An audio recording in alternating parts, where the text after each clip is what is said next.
So tonight we're going to talk about some financial stuff with Black Lives Matter, and we're going to talk about the history of mass African American death and where it was started, kind of like the evil satanic person that it came from, and basically we'll go from there. And we might be even be able to talk about some things before that if time allots. But I'm going to bring out some important facts on the money trail with Black Lives Matter, and especially the abortion stuff and how it all got started. A lot of people don't know how to follow history, and a lot of people will believe whatever mainstream media and social media tells them. They won't actually look into it to look at the lineage and the history of where African American people have come from and why the statistics and the population of African American mass death hasn't changed. Why is it still going on today? And why are the same things being sought and taught and basically reiterated, and the rhetoric that's being pushed that was the same stuff pushed back in the 1950s, like nothing has changed. So some things to look at is where a lot of this came from to begin with. And a lot of people don't know that. They don't know the history of how we got abortions and who created abortions and stuff like that. What was the mindset of the people that originally created birth control and things like this? It's completely different if you start to break down and understand where history came from, where these people came from in history that created a lot of what we're dealing with today. How come the African American population really hasn't increased that much over the years, and why statistically it still shows that between like 11 and 13.5% has been the same percent, and why is it still being controlled today? It's kind of like people often bring up statistics in the African American community and they say, well, African American people only consume 13.6% of the population. Well, why has it never gotten any better than that? Why do Caucasian people consume 63% of the population, and none of us are really from here? We all come from very small parts of the world, right? So you have like the European people that were all predominantly white. They came from somewhere. People that were like bronze colored and stuff like that. They are further east than that, south. And then people that are really dark complected that live down towards the equator line, like Africa and stuff like that. But then you have slave. When you talk about slave trade and commodity and stuff like that, they came from like the beginning of time, where France was enslaving their own people, where the Egyptians were enslaving their own people. When you had like the Catholicism era and stuff like that, where they started dictating who could and couldn't have slaves, what areas did need to be taken over and what areas didn't need to be taken over, and who they allowed to do these types of things. It it's a much bigger picture when you actually start to see what was going on and how much religion had to play into a lot of the stuff that was going on. Why do we have a lot of the systemic oppression and stuff that we have today, but we like to point the finger back at the white people? And we need to understand that at some point in time, from the beginning of time, we all in mass quantities had to deal with this type of stuff. And there were generations where we would shift in and out of this to where it was like predominantly white people. Well, actually, I would say more bronze colored people at one time, and then it was white people, and then the higher slave trade commodity for goods and stuff like that became like African American people and stuff like that. And it was a shifting cycle that kind of went through, and it was never just about, oh, African American people were the ones that were there 400 years of oppression because of slavery. Like people don't understand history and like where it all came from. So we're really mixed up into this big giant mess of everything that's going on today, and we don't actually understand why has the population not really increased that much. Why are we where we're at today? So people don't take the time to get into it. So we're going to kind of get into some of it right now. First, I want to touch base on something that was asked of me before we even get into the abortion type stuff. This is an article right here that I have pulled up, and a lot of people they've brought this article up and they've mentioned it multiple times. So I decided that I wanted to take a look at it, and there's a lot of truth to it, and there's a lot of stuff that I'm still unsure of that I'm going to have to dig more into. And this is people basically talking about the Black Lives Matter donation surge. Like, you want to know where the money goes. You want to know who's funding it, who's not funding it, and a lot of people don't understand this. A lot of celebrities that are sending millions of dollars, like John Cena. You see right here, who is holding Black Lives Matter accountable for the influx of money? Well, John Cena announced his matched BTS Army's 1 million donation to the Black Lives Matter Foundation. A lot of people they can't even keep track of all the money that's getting actually funneled into the Black Lives Matter movement. So you'll have John Cena put $1 million in, you have BTS Army put $1 million in, you'll have some other private party somewhere that doesn't want to be known that will put $1 million or $2 million in, and the whole centerpiece to all this is a lot of people are using. Let's look here. A lot of people are using this Act Blue.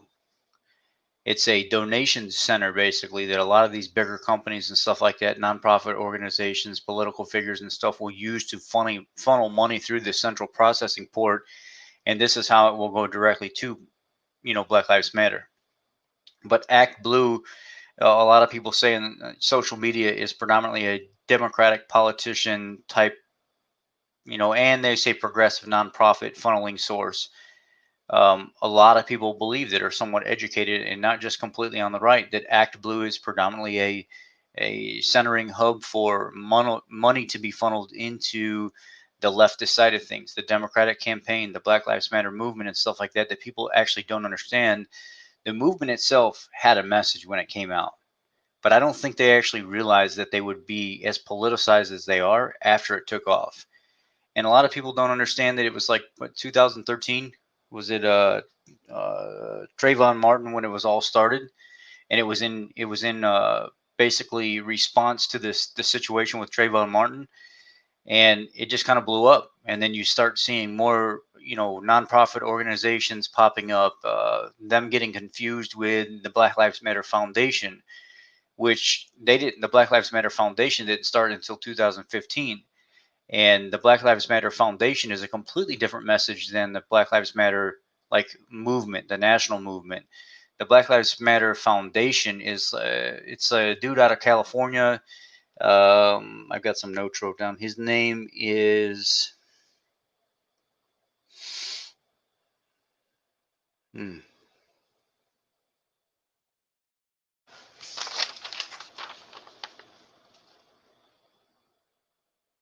Barnes. So Robert Ray Barnes out of Santa Clarita, California. And they're not the same thing as the Black Lives Matter movement. I think a lot of people get them confused. And when they looked at a 2017 audit of the Black Lives Matter Foundation, there was about $300,000 in 2017 funneled into that organization, and only about 20,000 of that was actually paid out to the employee Barnes himself. When you look at the Black Lives Matter movement, the national movement, the thing that we're seeing now, that's all BLM all over the place. You could have 6.5 million plus, depending on what the newest statistics are for it, and 48% of that would be used for what they call vendors and things like that, or outside source, like money. People, I don't even think you would call it vendors. I don't know the proper name for it. Let's look here real quick.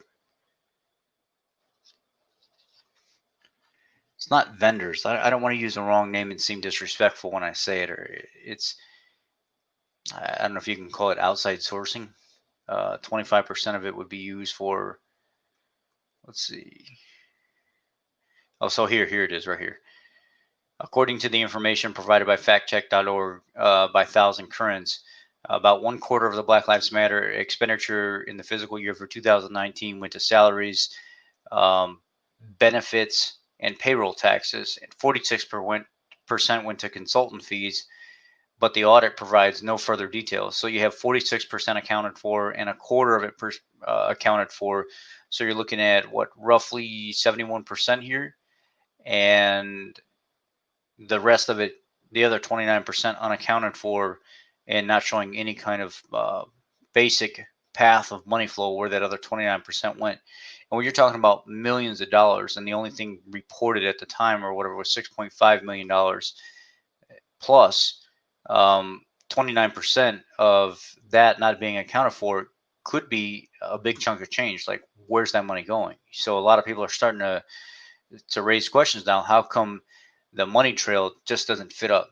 How come it's just not working? Down here, 1,000 Currents 2019 annual report includes a broad breakdown of its overall expenses, showing 81% of spending goes towards programs and 6% spent on management. But that's 1,000 Currents 2009 annual report.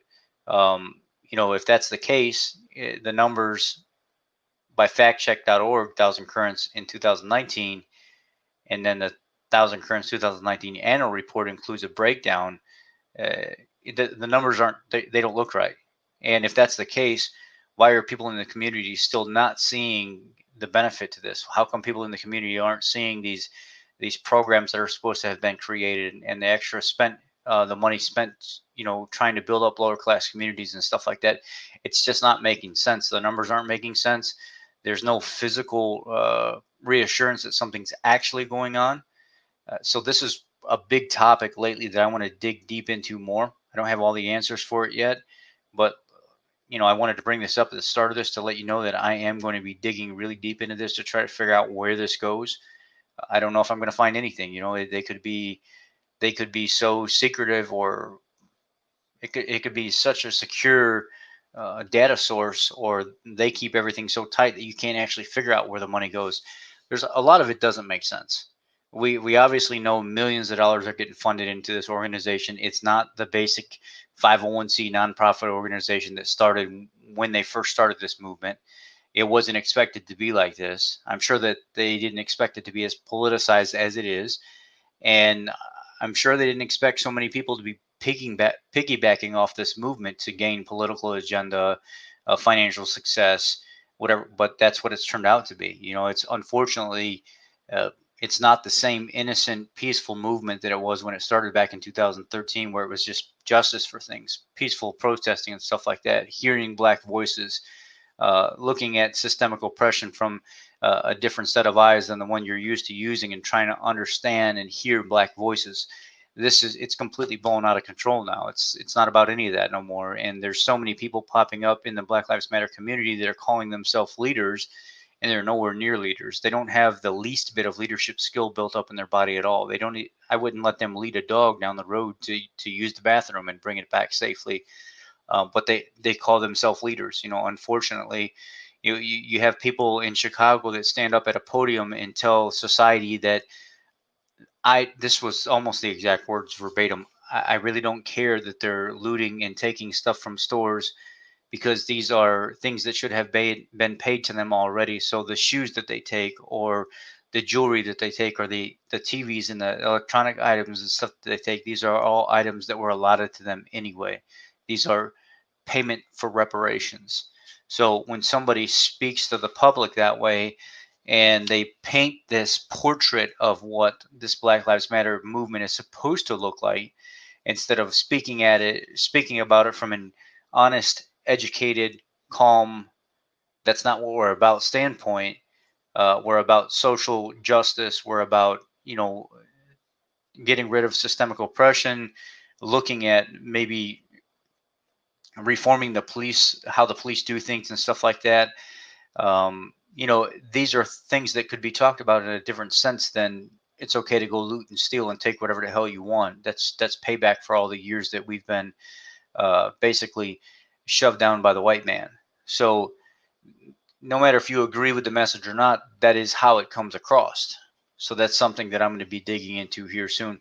So we will switch right into um, the actual history of why the African American population hasn't increased that much, what has been going on, what's still continuing to lead, basically the coattail off of that same statistic and lifestyle today that was going on back then.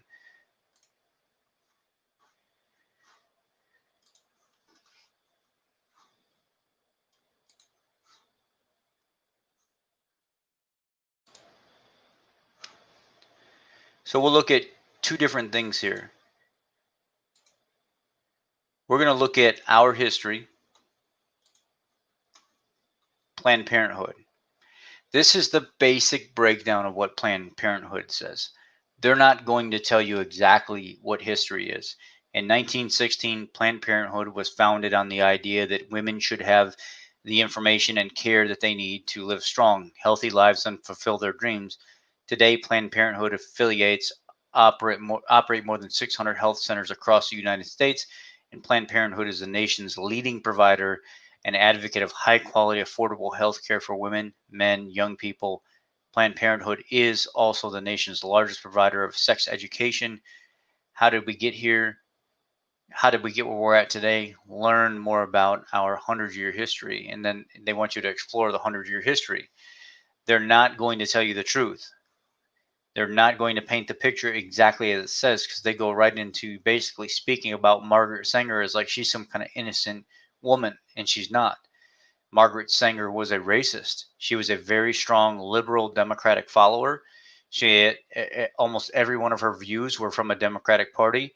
She believed that minorities were congregated too much in small areas, specific areas, and basically needed to be thinned out.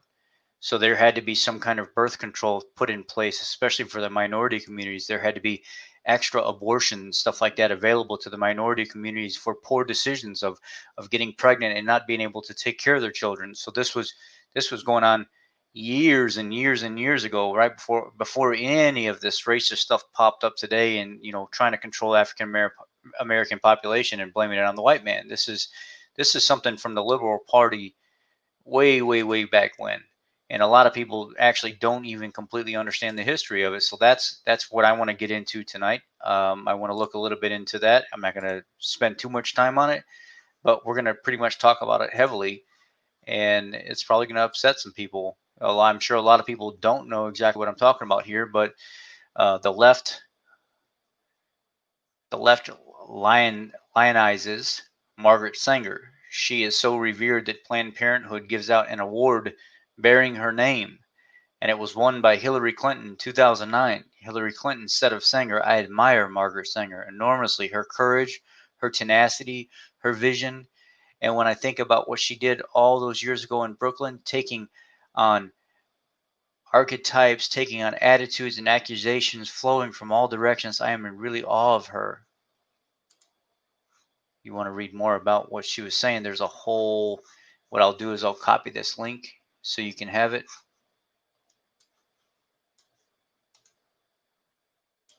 And then I'll post it back in the box for you so you can take a read yourself.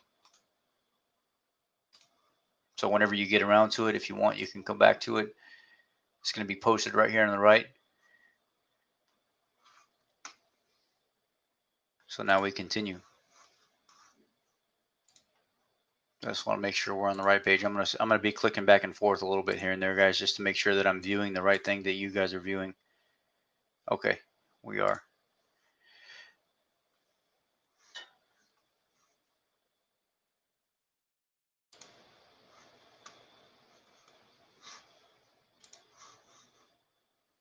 Margaret Sanger is worthy of study, as she ironically gave birth to birth control in the United States, and it's become a cornerstone of the progressive Democratic agenda. Planned Parenthood, which Sanger founded, holds tremendous power within the Democratic Party, and as shown above, is idolized. But is Sanger worthy of such admiration, or is she worthy of condemnation? So, what are her thoughts, teaching, deeds, and where were her friends and close associates? Answering these questions should solve the Sanger riddle. What is her Democratic connection? Well, she founded and edited the Birth Control Review from its inception until 1929. Under her leadership, the magazine featured articles that embraced the I can't even say that right, eugenicist position, founded Planned Parenthood, and one of the founding foremothers of the progressive movement. One, what did Sanger teach? Women has, though her reproductive ability, founded and perpetuated the tyrannies of earth. War, famine, poverty of oppression and workers will cease only when she limits her reproductive, and human life is no longer a thing to be wasted. The most serious evil of our times is that encouraging the bringing into the world of large families, prostitution, the oppression of labor, child labor, or war. The large family is the one thing necessary to the perpetuation of these and other evils, and is therefore a greater evil than any other of the two. She was, let's go down here. Under her leadership, the magazine Birth Control Review featured articles that embraced the I can't even say that correctly, eugenicist position.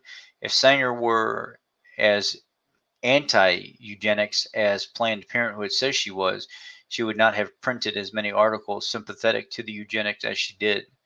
The statistics indicate, at any rate, a surprisingly low rate of intelligence among the class in which large families, uncontrolled procreation predominate. Those of the lowest grade in intelligence are born of unskilled laborers, with the highest birth rate in the community, the next high among the skilled laborers, and so on to the families of the professional people.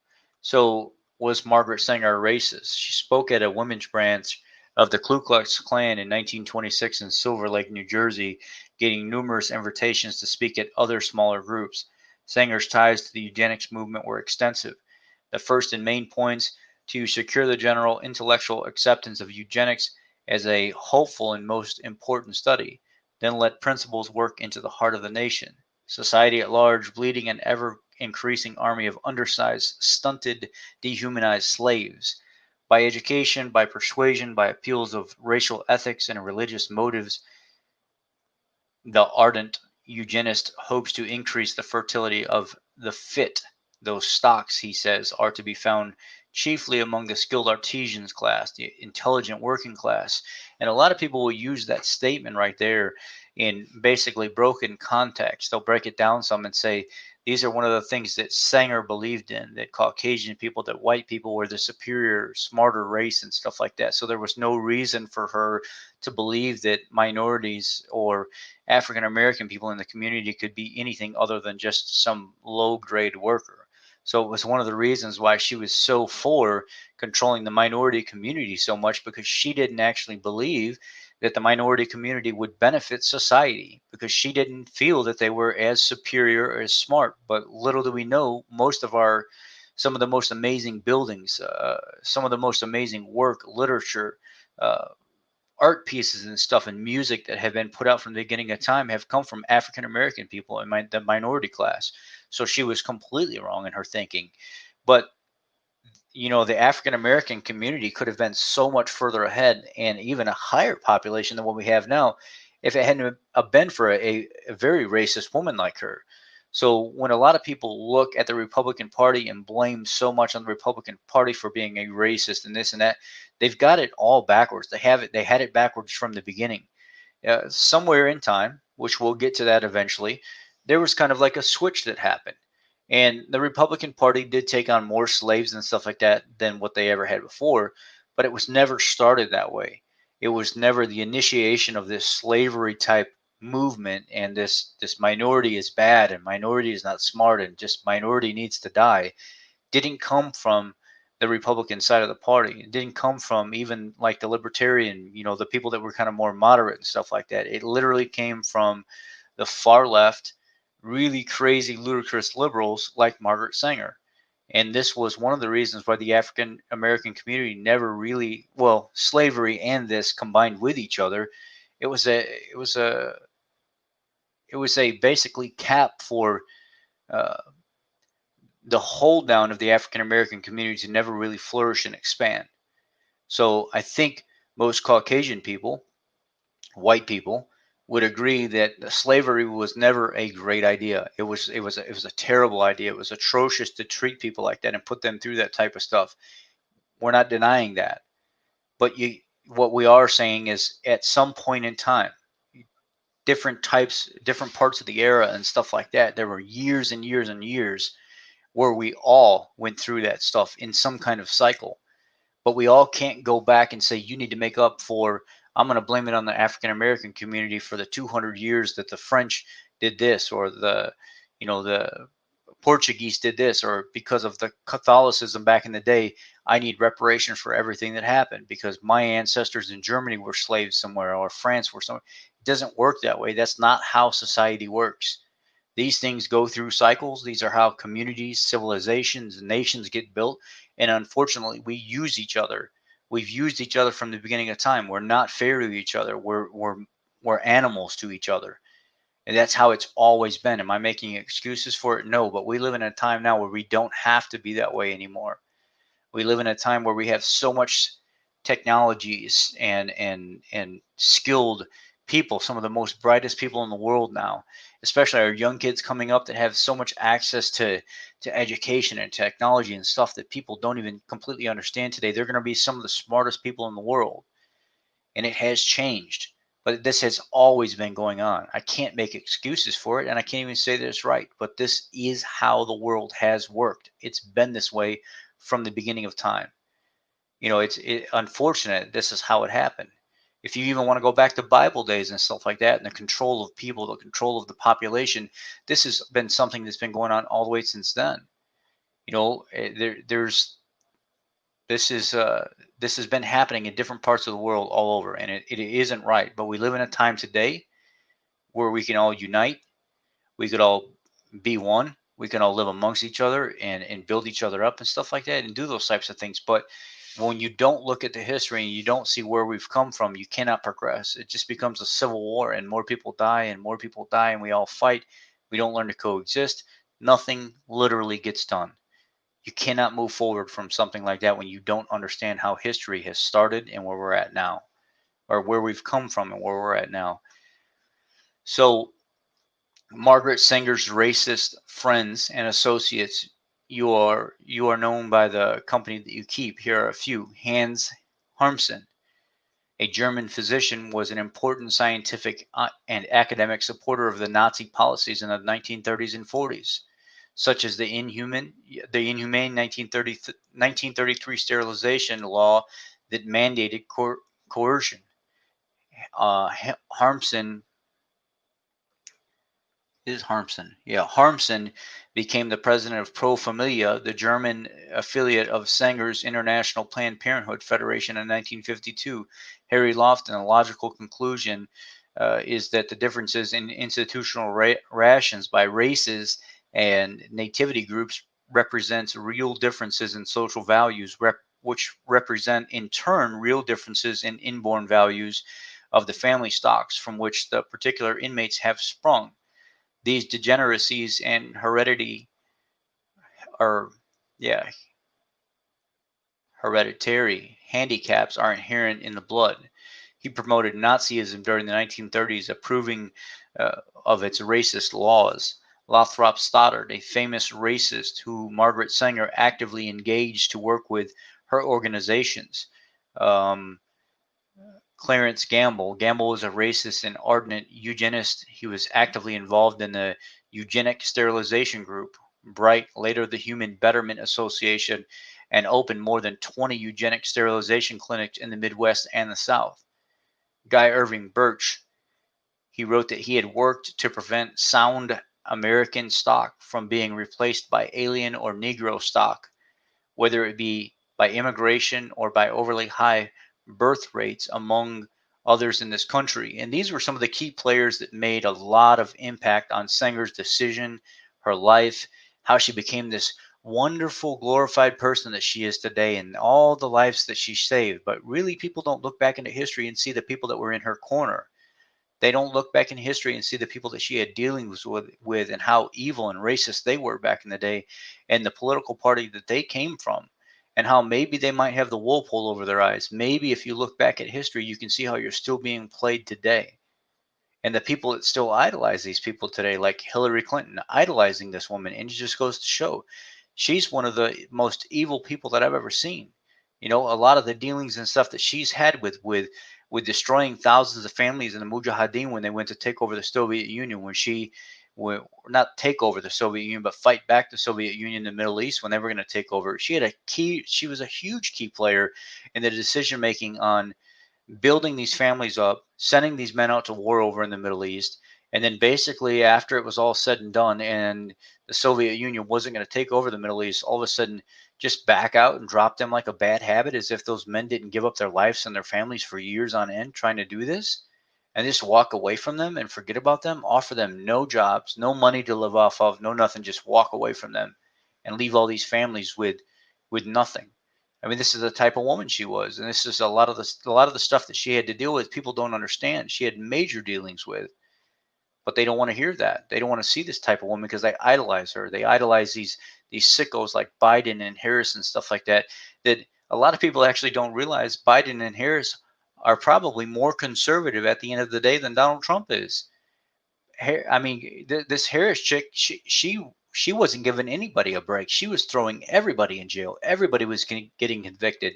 You go back in the day when Biden was in office, and he was talking about the Negro and how they shouldn't have a chance, they shouldn't have a voice, they shouldn't be up front speaking, how they were always beneath everybody else. But now all of a sudden today, he's still making racist comments and stuff like that, and people can't look back at history and see exactly where these people came from and exactly how conservative a lot of them really are in the eyes of what racism is.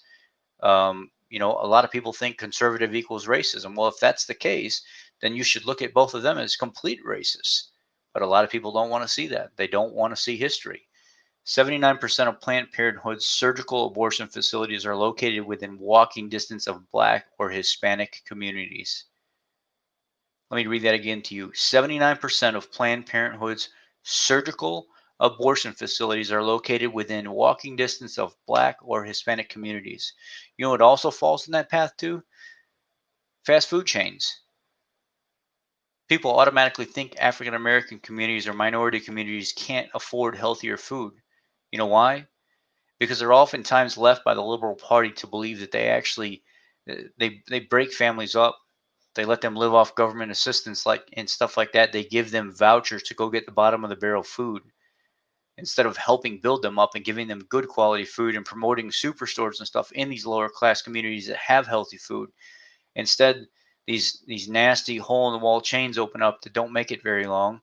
It's easier to go across the street and get a couple of McDonald's burgers or a bucket of Kentucky Fried Chicken for $15 and be fine for a day or two and basically starve until you get your next meal. That's this type of environment. The government doesn't care about minorities. They just really don't. And I think a lot of people need to actually wake up and realize that the focus of voting for the Liberal Party, the Democratic Party, has always been to grasp the minority vote, but it's never been to actually build up the minorities.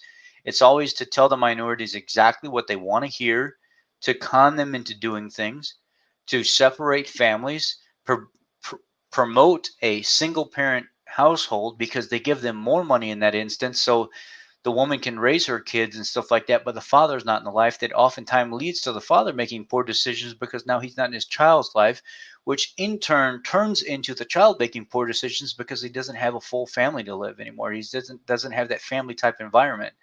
The father's not there. The mother probably can't give them complete attention because she's having to do everything by herself, and these kids grow up very poor. They grow up poor. They grow up learning to live off government assistance. They grow up believing that not having a father is normal, and they grow up being okay with the minimal and not realizing that you can actually do more with yourself. There's more out there. There's a lot more out there, and there needs to be more people that show up and try to show these young kids the way.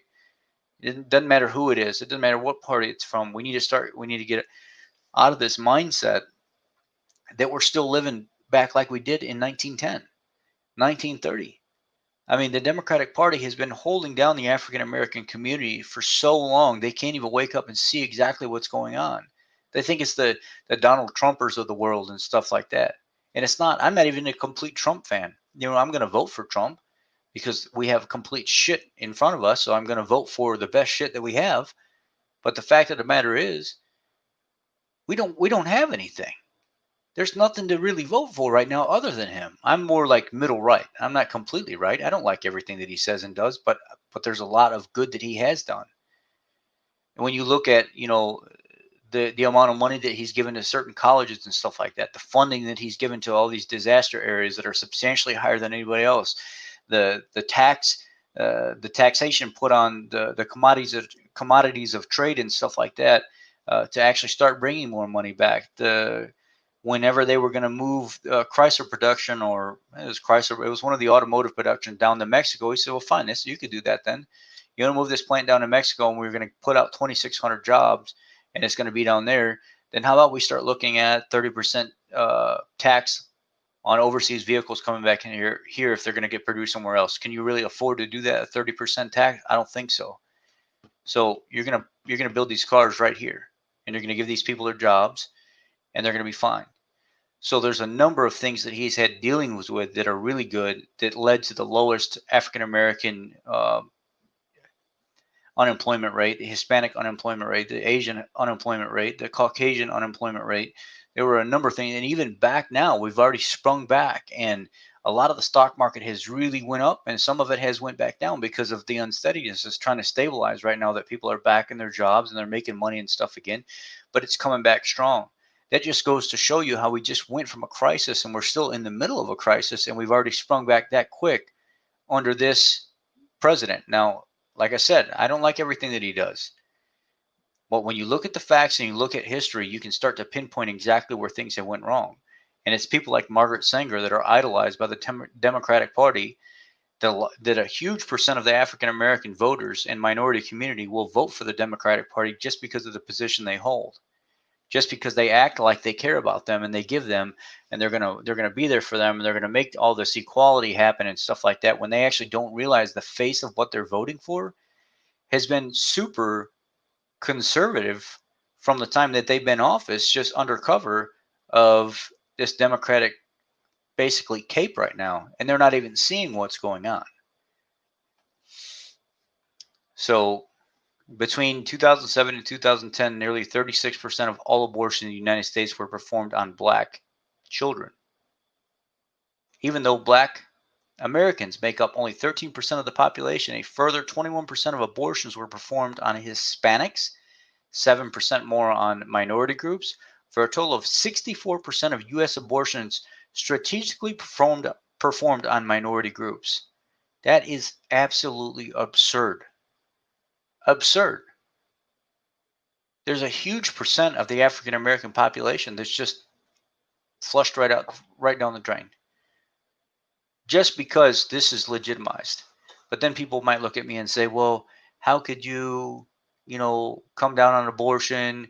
Because if you're going to come down on abortion, then you're going to be forcing mothers to raise babies and you're going to make a worse life for them. I get all that. I get that. I'm not really pro-choice. I'm pro-life, but I do understand there are circumstances inside that where you have to make that call. And I'm not the person that's going to stand there and point the finger at you and tell you you're a bad person for doing that. I'm not one of those conservatives that's going to be in your face and tell you, oh, it's the baby had a heartbeat and it deserved it. That's not me. I'm just not that guy. But inside, I feel that way. I just don't voice it. I there's a part of me that feels that way, not completely, but I love children. I love watching them grow up. Love seeing the smile on their face. I love seeing them grow into these amazing people and impact society in a way that you never would have guessed that they would have done it. Or they could grow up really bad with birth defects and everything else because of whatever the parents going through. I get it. I get it. I get there's choices that have to be made. But this woman right here was one of the direct reasons why the African American community, especially back then, never really went. It was her push and her brainwashing to make the minority community believe that, oh, you should have abortions. You can't raise that child. And the clinics that they would run for people to go to back then were almost brainwashing them to do this type of stuff. Well, now they're more open and discussing things, and they have more programs available and facilitation of certain medical stuff and all that. Back then, it was just all about abortion and birth control. I mean, that's what it was then. A lot of people want to believe and idolize this woman and thank her for everything that she's done. And maybe because of what she'd done back then, it has led to success in like medical stuff and different abortion types and stuff today that are more safe than they were back then. But back then, this woman was a murderer, man. She was the devil in disguise, and people idolize her. Answering the question about Margaret Sanger creates an even bigger question. Why is she so loved by the Democratic Party? Sources: Hillary's America, Margaret Sanger, Women and the New Race, the 1926 edition of the newspaper for reading. So today, 500,000 unborn black babies die a year. The most dangerous place for a black child today is in the womb of its own mother. The child has a 50% chance of living or dying. That's crazy. That's almost sickening. That almost make you 500,000 unborn black babies die a year. Wow. Hmm. And then if you look here,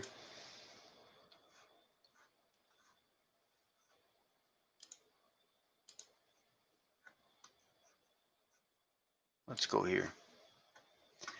In a 1939 letter to DC, or Dr. C.G. Gamble, Sanger urged him to get over his reluctance to hire a full-time Negro physician, as the colored Negroes can get closer to their own members and more or less lay their cards on the table, which means their ignorance, superstitions, and doubt, like the abortion lobby today. Sanger urged Dr. Gamble to enlist the help of spiritual leaders to justify their deadly work, writing, "We do not want word to go out, and we want to exterminate. We don't want word to go out that we want to exterminate the Negro population, and Minister is the man who can straighten out the idea if it ever occurs to any of their more rebellious members." So she basically didn't want the African American population to know that. She basically wanted to thin them out. There was there she didn't see a need for them like she's seen other races. And it was one of her main points was to push the abortion in the African American community. And it was almost an indoctrinated, brainwashed type of belief. And it got to a point where so many people in the African American community believed that that's what they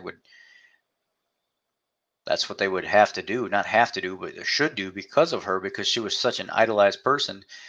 That's one of the first things that would, pop in their head whenever they would find out they were pregnant or something back then, is if it was going to be some kind of struggle, it was, oh, let's go talk to Sanger. She'll take care of everything. I mean, that is what it is. I'm sorry to say that, but that's basically what it was back then. She was the devil. And that spirit of racism continues today, as more than 300 former and current employees of the Planned Parenthood said recently in an open letter, noting a toxic environment. Planned Parenthood was founded by a racist white woman. It is part of the history that cannot be changed. They observed, writing, that the pattern of systemic racism, pay inequity, and lack of upward mobility for black staff continues. It started back then. This is one of the beginnings where it was taught that the African American, I mean, I'm talking coming out of coming out of the 1900s, or coming out of the 1800s into the early 1900s, was a completely different time, because there was starting to be some kind of cultural shift. African American people started to build up a little bit more confidence in themselves. They started to see that they were way more than what uh, they were being controlled to be, and that they could be somebody in their bright mind. So they started to become a little bit more boisterous and kind of fight back some. And then you get further on into the civil rights movement and stuff like that. And then by then you look at, early 1900s to that point, it's a completely different world.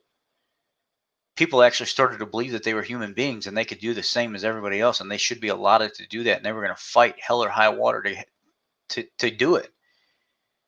We're not living in that time today.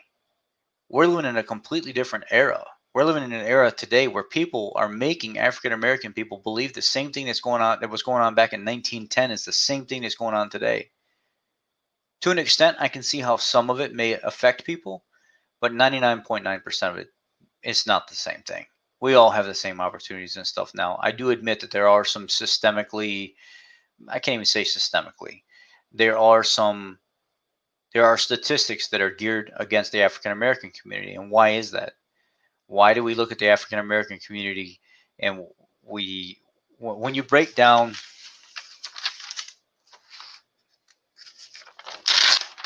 if you were to break down,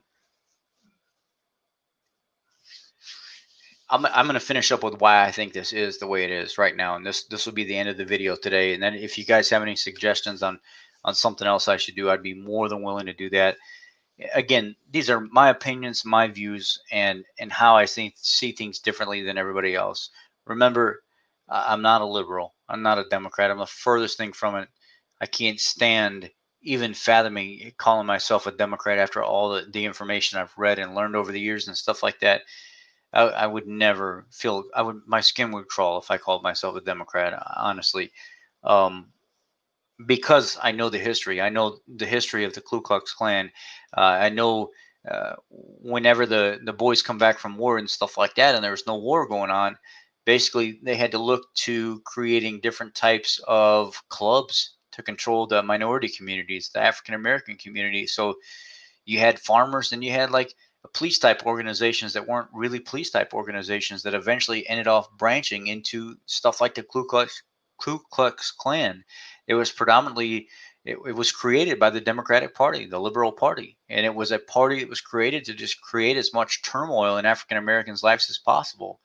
We're talking riding through the middle of the night, running into people's homes, waking them up, beating the hell out of them, raping their women and stuff like that. And these are things that went around forever. The lynchings, the burning of them, right in front of their own families and stuff like that. Just horrendous stuff that people think, oh, you're just some more KKK boys. You're the Republican Party. At one point in time, they started to shift into more of a conservative type right wing kind of thing. I get it. I get why people think that. But that is not the KKK that you remember back in the day that was killing and lynching people and everything else. I'm sure some of that stuff did happen. But what you're remembering is you're remembering the Democratic Party that originally created this, that created all this hell for people, that traumatized families and stuff.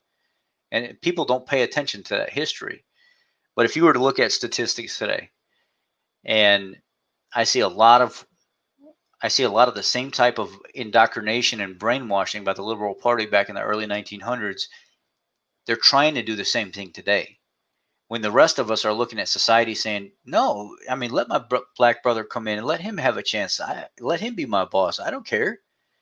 Let him make more money than me. He's smarter than me. He's faster than me. He does, whatever it is, for whatever that reason is. The majority of us, we don't see things like this controlled aspect that comes from the Democratic Party on trying to make the minority feel like they need to be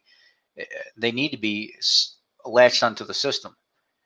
They need to be reliant on the system. The Democratic Party would not succeed in anything if they didn't have the minority community. That's the bad part. That's the eye-opening part is if the minority community weren't so latched onto the Democratic Party, they would completely fail.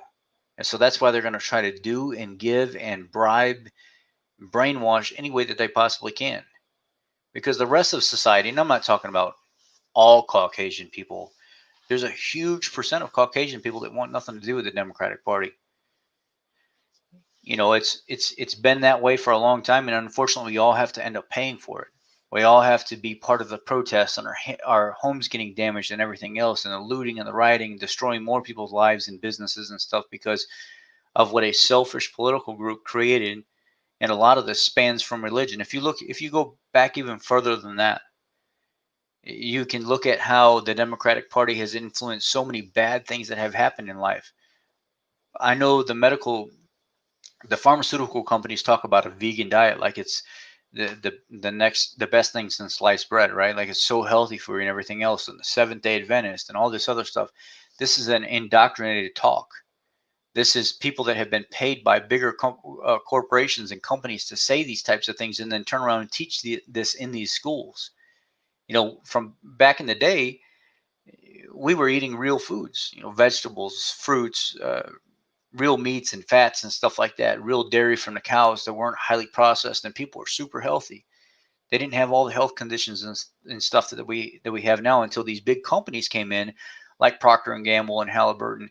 They started coming in and they started highly processing food and making Pringles and chips and hydrogenated oils and all this other stuff, and it started ruining people's lives. The peanut allergies, the soy allergies, all this stuff came in because this was a way for them to highly manufacture and produce processed food very fast to put on the table of poor families, minority families could afford this type of stuff. So it was something that they would put in front of them, and it would make it readily available to them because they didn't make a lot of money, and they thought this stuff was healthy because you had people like Robert Kellogg's back in the day that would say, you're eating grain and all this Kellogg cereal is great for you, and when you actually look at the people that they were affiliated with, when you look at the people that were affiliated with them back then, they really did not like minorities that much. When you look at the way, um, what the hell is that girl's name? Back in the Seventh Day Adventist girl that started the whole Seventh Day Adventist movement and stuff. Her and Robert Kellogg, they had these very religious type ideas that were just way out of whack and stuff like that. And she thought that young men of all colors masturbating was a direct correlation in relation to them eating too many animal products. So it was causing their hormones to go up, and it was the sin of the world, and we shouldn't be like that. So one of the ways for them to actually control males to not look so much like males and not feel so much like young men that get all horny and stuff and do whatever they do. She noticed that if she stopped them from eating animal products and stuff, that she could control their living style by forcing more grains and these processed type cereals and stuff into them. Kellogg's came out with Kellogg's cornflakes, and they thought that this is a great cereal and stuff. And grain back then is completely different than grain than it was today. That's where a lot of this vegan type ideology and stuff came from. If you look all the way back to like the 1700s, where there was like the English type Democratic Party, was a way for them to control the more liberal side of the soldiers. They would try to push this more indoctrinated type of living where you should eat more fruits and vegetables and stay away from the animal products, because eating the animal products made you more radical and more vicious and stuff like that. And that's not how men conducted themselves. Bullshit, that's not how men conducted themselves. That's how we've always conducted ourselves up until this whole generation of industrial equipment coming in and people highly processing foods and controlling the African American minority population. And all of a sudden you get these people that come in and they're trying to control our lives. They're trying to change the way that civilization ran, that we were naturally happy and healthy, and they came in and fucked everything up. If you look at the history and you look at how everything's come about, it's pretty mind-boggling. It's eye-opening when you look at everything. um, Kellogg's and this Seventh Day Adventist chick, I forget her name now. What the hell is her name? Anyway, um, this is part of where this Seventh Day Adventist diet, the the more vegan type diet and stuff came from. And then you get into the early 1900s where like a German chemist introduced hydrogenated oil when he first created it. We had oils around, but it was oils that were mainly from like moving parts on machines and stuff like that, like cottonseed oil and stuff. But they started making hydrogenated vegetable oil, and they would sell it to restaurants and put it in people's households and stuff like that. And it was a very inflammatory type oil. And that's where we get a lot of stuff today. Like they say canola oil is heart healthy. It's one of the worst oils you can actually drink. It's so highly processed and stuff like that. Not drink, but use in your food. It's so highly processed. It's just complete trash. There's nothing natural about it. It has to be refined. These are some of the ways that they control the population back in the day. These are some of the cheap foods that they would put on the minority tables and stuff like that, that they would make available to them. To They weren't just controlling them in a an abortion type fashion and pushing in the minority communities, especially areas where they would redline. Back when redlining came around, if you look at history, you could see that just like the statistics show, if they had $150 million to put into the community, they might mark off a specific area and say, these are some of the best areas to live in, and these are, better, and these are okay, a little bit less than best, but not bad.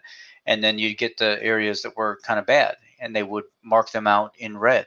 And it was called a redlining area. And out of that $150 million, you would put all that money into the rest of the community that was okay to live in, and you would forget the minority community. And that minority community might only get 2% of that money, which was nothing to actually help the minority community.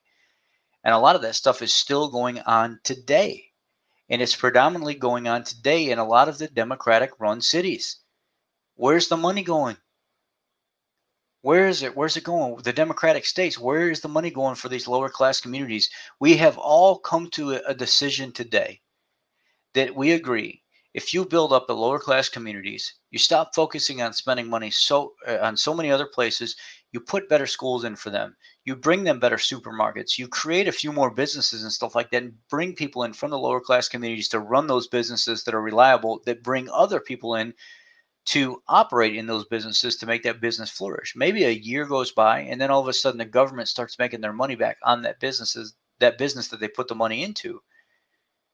When you start building up communities like this and you start bringing in better teachers and better schools and actually doing stuff, repairing the roads and things like that, and going through the different housing areas and actually bringing them better homes and stuff, you actually change the minds of people. You change the minds of people that felt like they were worthless before, like they didn't have anything, they had nothing to look forward to, so they would actually turn to a life of crime because at least they were getting something out of it, and they don't even think about that stuff anymore. I mean, I'm not going to say it's not there at all because it takes time to get over that stuff if that's been your mentality for a while, but they change. And if you look at history, there's the opportunities are there with people today that get out of the minority communities. If you can get out of the minority community, if you can get out of the lower class communities and move to somewhere else that's flourishing and just get a little break, I mean, it's almost like you just take off and you excel. You work up, up, up, up, up, up. And you see a lot of people that come out of these communities, they end up within a few years becoming some of the happiest people in the world. The fact that they're actually given a chance to make it. But if you don't take a step back and look and see what's going on, nothing's going to change. We can do all the protesting we want and defund the police all we want and stuff like that. But unfortunately, this has been an indoctrinated system from the beginning of time.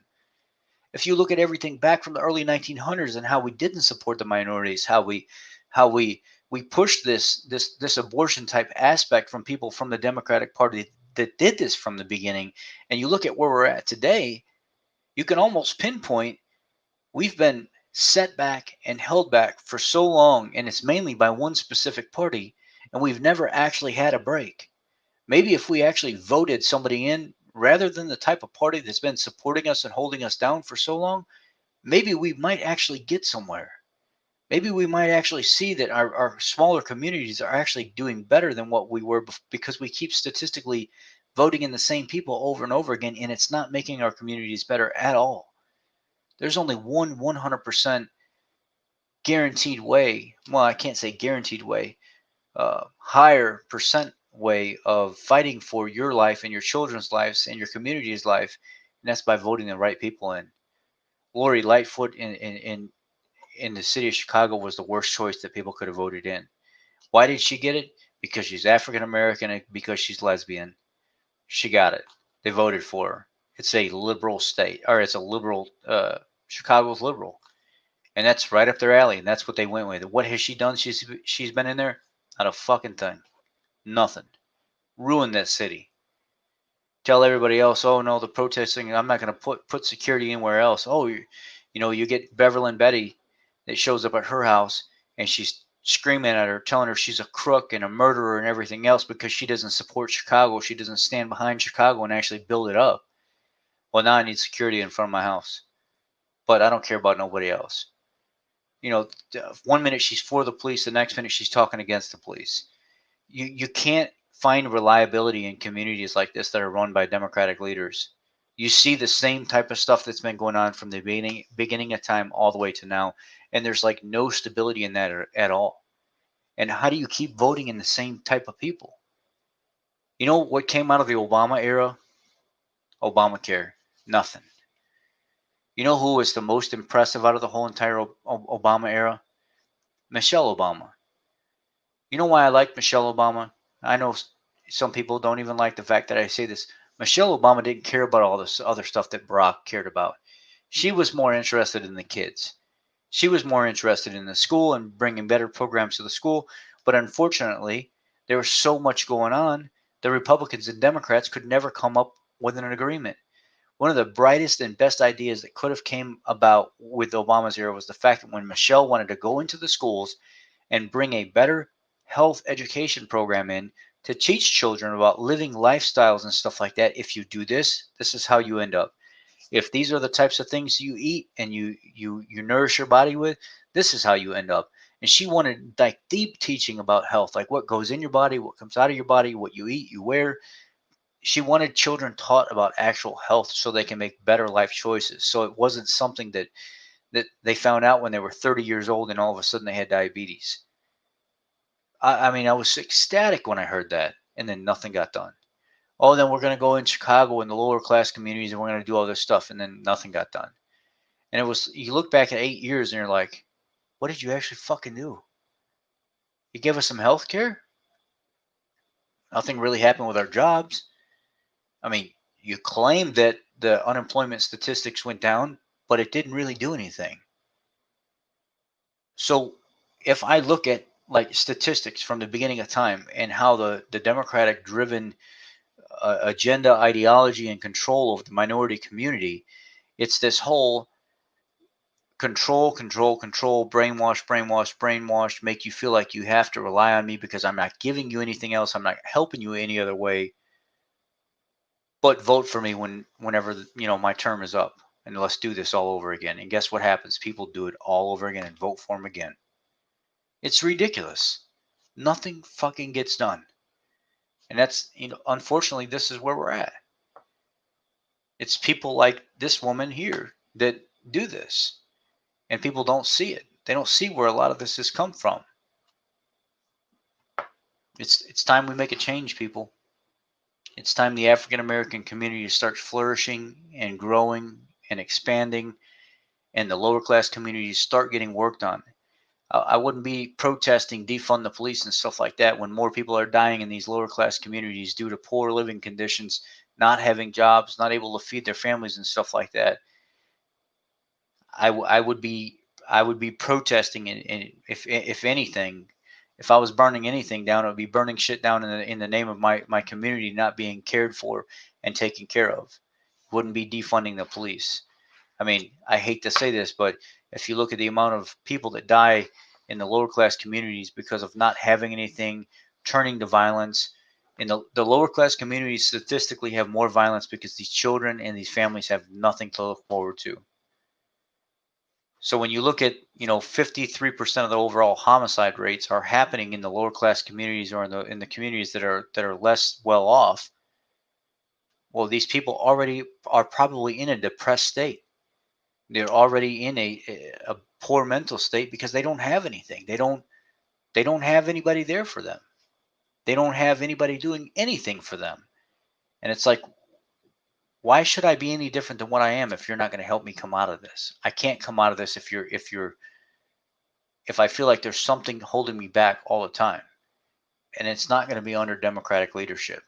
It won't. It's not going to happen. Unfortunately, when people talk about Republican capitalist society, is oftentimes where people flourish the most. Sometimes a lot of people say that they're trying to fight for this socialist type society, and they don't actually realize they're not fighting for socialism. They're fighting for communism.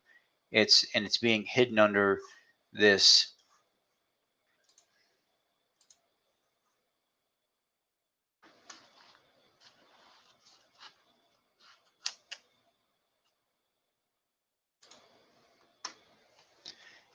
A lot of people say that they're fighting for socialism, and they don't actually realizing what their mask is their mask is really communism, and they don't understand that.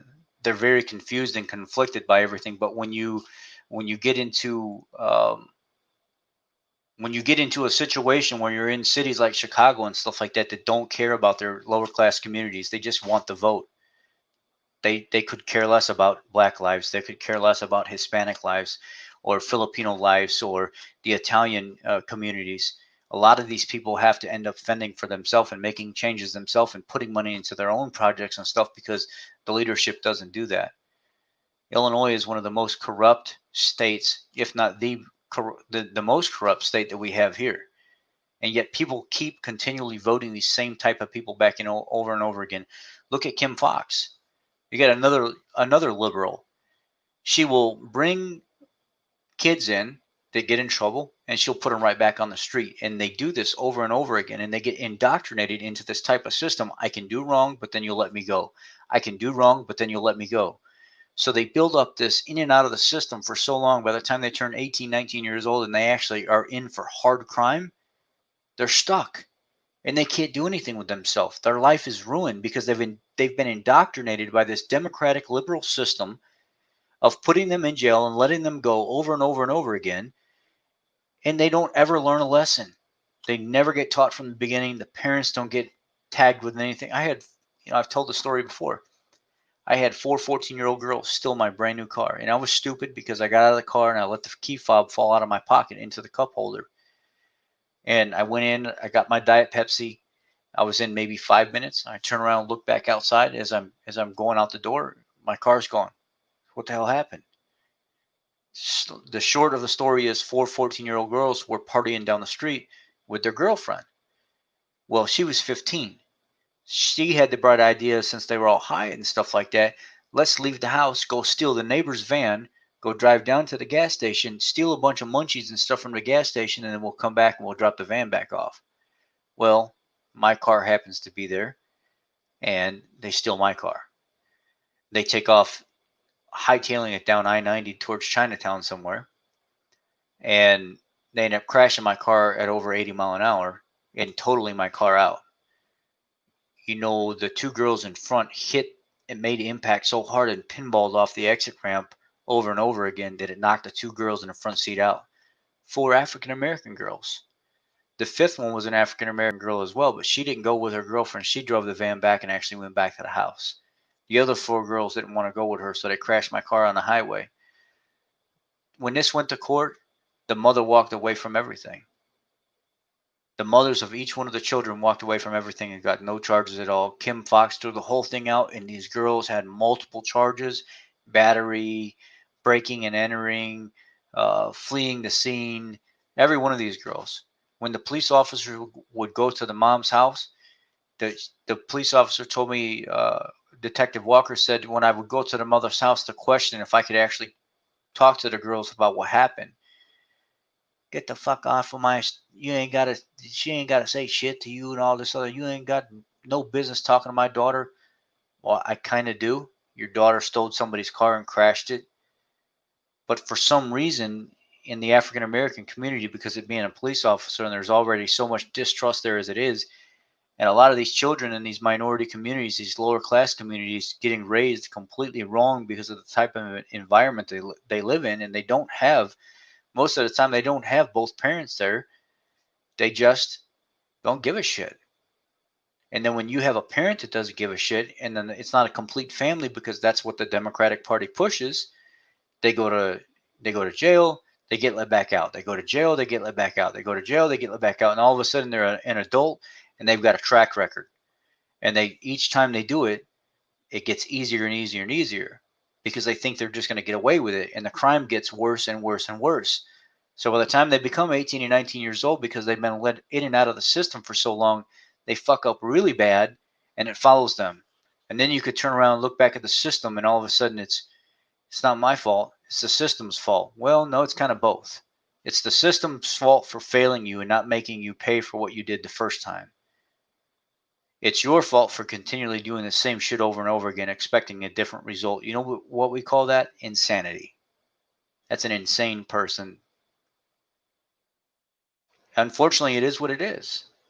When we speak the truth and we look at the history of the Democratic Party and how they've ruined minority lives from the beginning of time, this is what it is.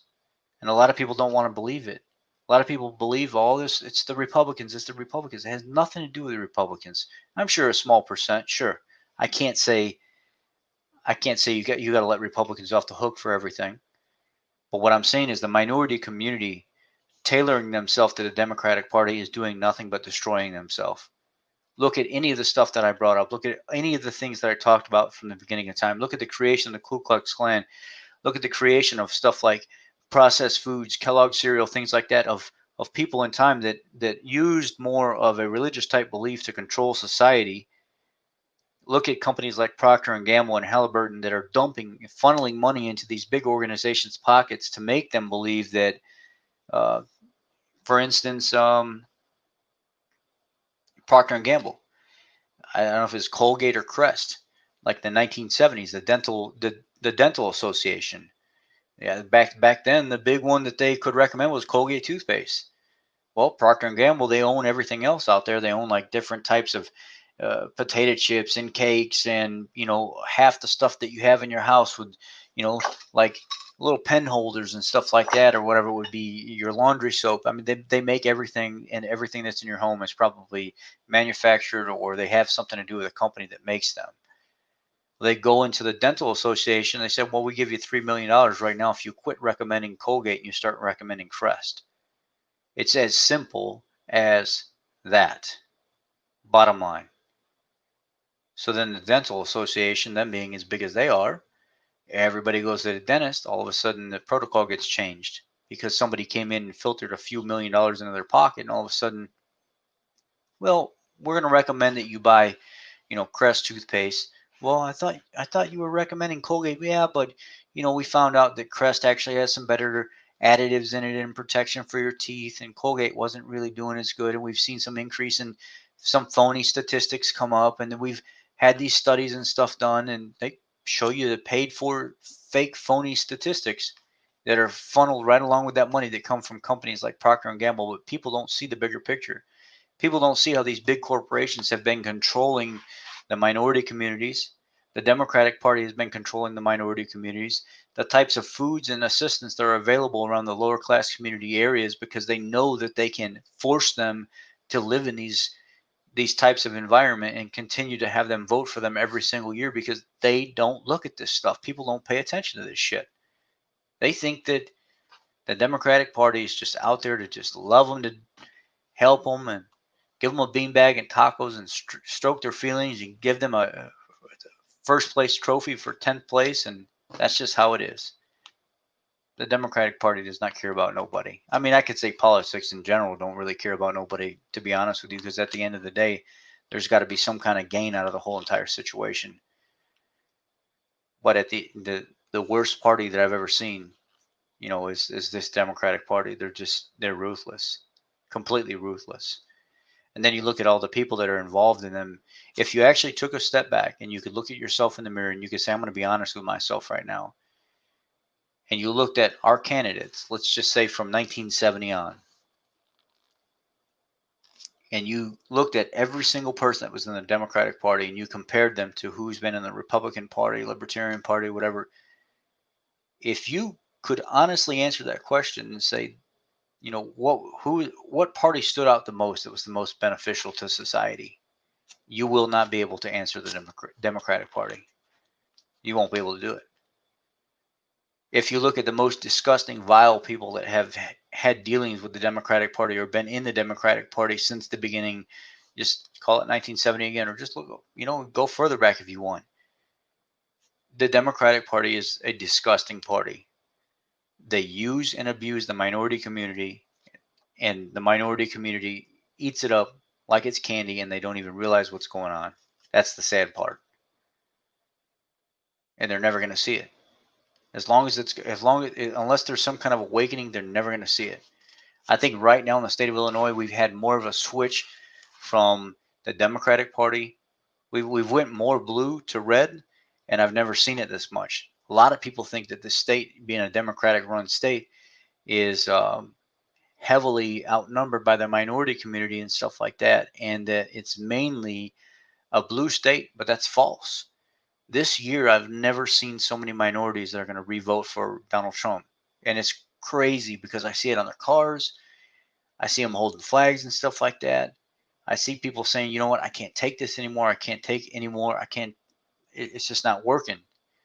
I'm not voting for some, Sleepy Joe and blowjob Harris or whatever. I'm not doing that. I'm just gonna vote for what's working right now. It's been working, and it's gonna continue to work for 4 more years. There's so many minorities that you would never think that are going to vote for Donald Trump are actually they're waking up. They are freaking waking up. And I'm not saying that there's going to be a huge change in their life, but what I can say is statistically over the last 4 years, we've already seen unemployment rates the lowest across the board. And that's what the minority community needs the most. They need jobs, and with those jobs, they need, higher paying jobs. And with that, they can start to support their families more. And if I'm looking at the statistics, I'm fine with 4 more years. I'm not even saying I'm a complete secure Donald Trump fan. I am going to vote for him, and I do like him. But there's a lot of stuff that he said and been affiliated with that I don't like. But that's the best we got right now, and it's the best we've had. So if you want to point the finger, you know, for the African American community not really growing all that much, and say that the last 100 years, not even, let's just say the last, yeah, let's just call it what it is, the last 100 years. If you want to point the finger at anybody, you need to look at the people that have been controlling what's been going on. Margaret Sanger, Robert Kellogg, the Seventh Day Adventist chick, whoever she is, um, the people I mentioned in the article earlier that she was affiliated with that were completely for reducing the Negro population, uh, and then you'll really get to see the bigger picture. But unless you know that history, unless you know what's been going on, it's never going to change for you. You're always going to be the same one that's asleep voting for the same damn nasty ass people over and over again that could care less about you. That's it, guys. That's all I got. I wanted to talk about the African American mass death, the control of the minority community, and kind of go a different way that most people would never even think to look at. And then eventually I'm going to dig into the financial aspect of Black Lives Matter and why we're not seeing so much of the finances distributed to the African American communities and minority communities with Black Lives Matter, because they're not doing their part either. They're they're robbing the minority community blind.